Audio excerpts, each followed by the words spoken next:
नमस्कार दोस्तों, मैं विवेक एक बार फिर से अपने YouTube चैनल पर आपका हार्दिक स्वागत करता हूं। दोस्तों, आज का सेशन तो बहुत ही वॉलेटाइल रहा।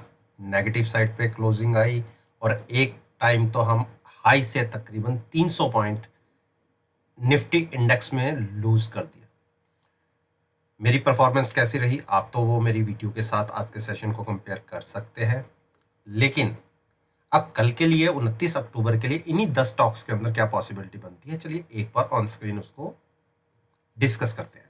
देखिए, अल्ट्राटेक सीमेंट ने, मैं आपको तरीका बताता हूं। देखिए, जब इसने 9 दिन की मूविंग एवरेज 25 सितंबर को ब्रेक की अप साइड पर, अब उसके बाद देखिए रैली कहां तक देखने को मिली।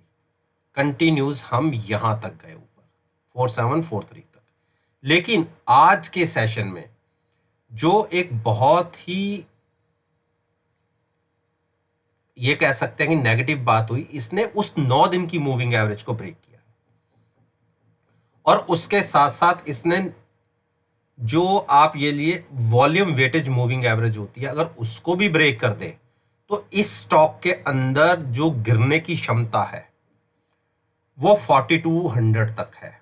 यानी यहां से 300 पॉइंट्स का फॉल देखा जा सकता है। ठीक है, मैं मानता हूं कि हो सकता है कि हम 4385 के आसपास जाके संभल जाएं, लेकिन फॉल बड़ा हो सकता है अल्ट्राटेक सीमेंट के अंदर। उसका मेन रीजन भी ये था कि ये हाईली ओवरबॉट हो चुका था और मेरी आपके साथ जो स्ट्रेटजी भी मैंने डिस्कस की थी कि कॉल बाय करके आप लॉट सेल कर सकते हैं, तो उस स्ट्रेटजी में भी इसमें अच्छा प्रॉफिट बन सकता था, जो मैंने 2-3 दिन पहले आपके साथ डिस्कस किया था, क्योंकि हाईली ओवरबॉट जोन के अंदर था अकॉर्डिंग टू RSI। नेगेटिव हो चुका है। स्टॉप लॉस लेना है आपको 4510 का, 60 रुपए ऊपर का स्टॉप लॉस है। कल अगर हमने, आप ये मानिए, यहां से 30 से 40 पॉइंट भी नेगेटिव साइड पे हमने ओपनिंग की और कंटिन्यूस हम वहीं उसी प्राइस के आसपास टहलते रहे या ट्रेड करते रहे, तो आप फॉल देखिएगा 4390। आज की क्लोजिंग से 60 पॉइंट तो एक झटके में दिखेंगे आपको, और अगर वहां नहीं संभले तो जर्नी शुरू होगी 4200 तक की। तो शॉर्ट पे ध्यान रखिए, बाइंग की तरफ बिल्कुल मत देखिएगा। अच्छा ट्रेड नीचे की तरफ देखने को मिलेगा। देखिए, गेल ने एक नेगेटिव साइड पर क्लोजिंग दी है। देखिए, प्राइस इसका 81 की तरफ मूव कर सकता है, जो इसका रिसेंटली हम लो भी कह सकते हैं कि उस तरफ एक बार जा सकता है, लेकिन सेंटीमेंट्स अभी इसके इतने ज़्यादा वीक नहीं है। तो अगर देखिए, कल के दिन में अगर हमने इसने नीचे की तरफ ओपनिंग दी तो हमें पहले इंडिकेशन मिलेगा MACD के हिसाब से बेरिश क्रॉसओवर का। अगर बेरिश क्रॉसओवर का सिग्नल मिल जाता है तो हम इसके अंदर से अपनी बाइंग पोजीशन जो हम सोच रहे हैं बिल्कुल एग्जिट हो जाइएगा, क्योंकि उस केस में ये 81 के प्राइस को ब्रेक कर देगा और वहां से फर्दर एक नेगेटिव टेरिटरी की तरफ शुरुआत कर सकता है। लेकिन अभी हमें MACD की क्रॉसओवर बेरिश साइड पर जय ही जनरेट हुआ, तो अवॉइड कीजिएगा शॉर्ट। ओपनिंग देखिए नीचे की तरफ ओपन होता है, और अगर 81 ब्रेक करता है तो ही फर्दर शॉर्ट में बैठना है, वो भी स्ट्रिक्ट स्टॉप लॉस 2 से 3 रुपए का लेके। बाइंग अभी अवॉइड कीजिए, बाइंग सोचेंगे 87-88 के बाद। अब बात करता हूं टाटा मोटर्स।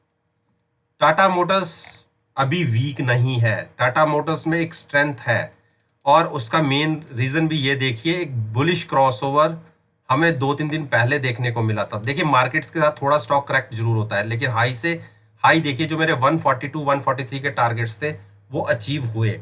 ठीक है, वहां से हम तकरीबन 8-9 रुपए नीचे आए, लेकिन जब तक हम, ये आप मान लीजिए 132 ब्रेक नहीं करते, तब तक आप शॉर्ट में मत सोचिएगा। हाँ, 132 अगर ब्रेक होता है तो उस केस में हम 126 और 121 की जर्नी शुरू कर सकते हैं, लेकिन अभी शॉर्ट में पोजीशन मत क्रिएट करिएगा, साइडवाइज होके बैठिएगा, बाइंग भी अवॉइड कीजिए। UPL में मैंने कल के वीडियो में बाइंग के लिए कहा था, और आज आप देख लीजिए सारे स्टॉक्स नेगेटिव टेरिटरी में है, ये पॉजिटिव साइड पर है। और इसमें मैंने कहा था कि इतने नीचे लेवल्स पे शॉर्ट करनी नहीं बनती, हाँ बाइंग में नहीं करनी, तो उसमें मैंने एक प्राइस आपको दिया था नीचे का, वो स्टॉप लॉस लेके आप बाइंग कर सकते हैं। देखिए कल जहां की क्लोजिंग थी वही आज का इसका लो है, यानी इसने कल की क्लोजिंग को नीचे की तरफ ब्रेक नहीं किया और क्लोजिंग आई है हायर साइड पर 9 दिन की मूविंग एवरेज के ऊपर। कल अगर 456 क्रॉस हो जाता है तो 473 बहुत स्पीड से देखने को मिलेगा। देखिए छोटा सा स्टॉप लॉस लीजिए ₹5 का, अगर कल ये 450 से ऊपर 52, 54, 55 जहां भी खुले 445 का स्टॉप लॉस लेके बाइंग कर लीजिए। इसमें एक बड़ी शॉर्ट कवरिंग की रैली देखने को मिल सकती है जो इस स्टॉक को 475 तक कंटिन्यू कर सकती है। देखिए 469 के ऊपर तो ये वैसे ही तेज हो जाएगा, 474 के ऊपर की क्लोजिंग स्ट्रेंथ क्रिएट कर देगी जो 484, और 484 के बाद तो ये 550 कब हो जाएगा आपको पता भी नहीं लगेगा। तो शॉर्ट नहीं करना, बिल्कुल नहीं करना, स्टॉप लॉस लेके या पुट बाय करके तब ही फ्यूचर्स को बाय कीजिएगा, नेकेड पोजीशन कैरी मत कीजिएगा। IOC, Indian oil corporation, IOC ने एक डोजी बनाया है, बहुत देखिए नीचे से ऊपर प्राइस क्लोज हुआ है, बहुत अच्छा साइन है, तो बिल्कुल बाइंग करके चल सकते हैं। स्टॉप लॉस लीजिए तकरीबन 77 का, जहां क्लोज हुए हैं उसके ऊपर ही पॉसिबिलिटी ओपन होने की है। एक मूव दिख सकती है आपको 79 तक की, तो बाइंग में ही बैठे, इसको शॉर्ट करने की गलती मत कीजिएगा। हीरो मोटोकॉर्प, देखिए हीरो मोटोकॉर्प ने अगेंस्ट ट्रेंड, मार्केट के ट्रेंड के अगेंस्ट परफॉर्म किया है, और आप देखिए क्लोजिंग जो कल का जो क्लोज था उसके हाई साइड क्लोजिंग आई है। हाँ ऊपर तो इसने 3040 के टारगेट भी टच कर दिए, लेकिन क्लोजिंग वहां से 100 पॉइंट नीचे आई। तो इतनी नेगेटिव मार्केट के बाद भी इस स्टॉक ने अच्छा परफॉर्म किया। और देखिए जो एक हम ये कह सकते हैं कि 2844 के टारगेट थे, जो इस स्टॉक को अच्छी यहां पर रेजिस्टेंस फेस करनी पड़ती, और सॉरी सपोर्ट मिलती, उसी प्राइस के आसपास ये वापस लौटा है। देखिए हाँ अगर ये यहां से नीचे चला जाता तो इसको जो अगली सपोर्ट मिलती वो मिलती 2750 की, लेकिन यहां से ये पलट गया वापस, और अब लगता है कि ये ऊपर की जर्नी शुरू कर सकता है, क्योंकि शॉर्ट्स भी क्रिएट हुए हैं तो शॉर्ट कवर भी हो सकते हैं। कल क्लियरिंग है, तो बिल्कुल अगर प्राइस आप ये मान लीजिए 3000 के ऊपर ट्रेड करना शुरू करें तो स्टॉप लॉस अपने हिसाब से लेके आप बाइंग में बैठ सकते हैं। एक रेजिस्टेंस को फेस करनी पड़ेगी 3040, अगर वो भी क्रॉस हो जाता है तो हम 3100 की जर्नी बहुत स्पीड से करेंगे, लेकिन शॉर्ट मत करिए, ऑलरेडी स्टॉक ने अच्छी करेक्शन दिखा दी है।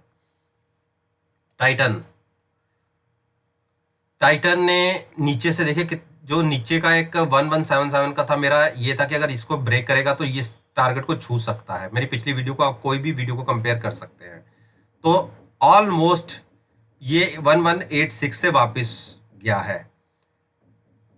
हायर साइड पर इसने क्लोजिंग दिखाई है, देखिए नीचे कितना डाउन साइड जाने के बाद हायर साइड पर क्लोजिंग, और 20 दिन की मूविंग एवरेज को इसने रिस्पेक्ट दी है, उसके ऊपर की क्लोजिंग आई है।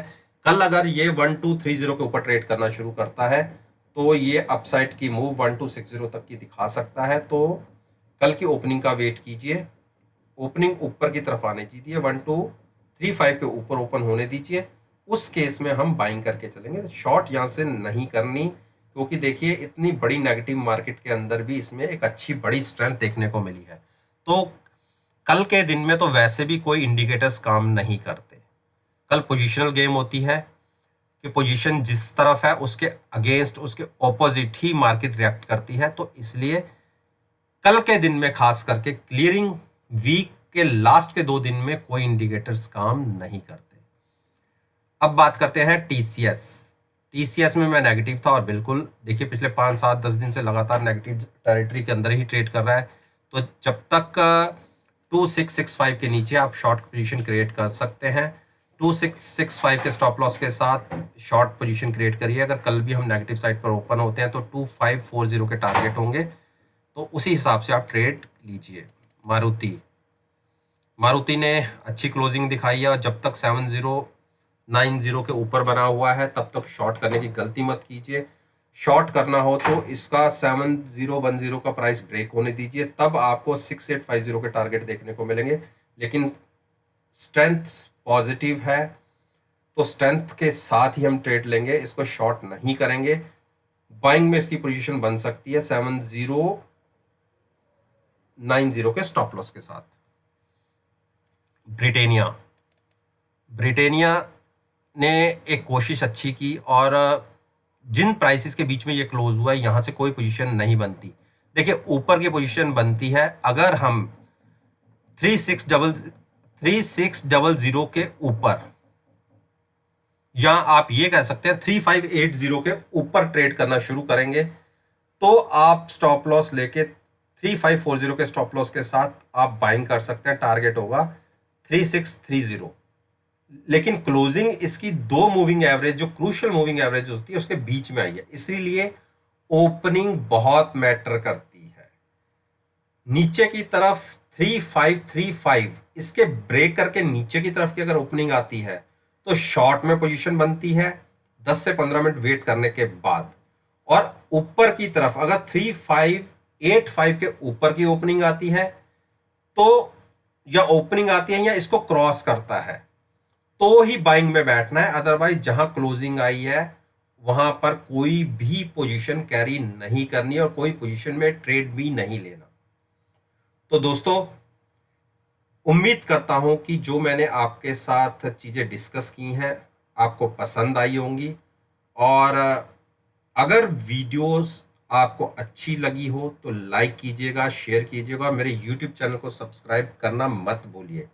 इनके रिजल्ट्स तो आप कल की मार्केट सेशन के साथ कंपेयर कर सकते हैं, और यकीन मानिए आप बिल्कुल मायूस नहीं होंगे।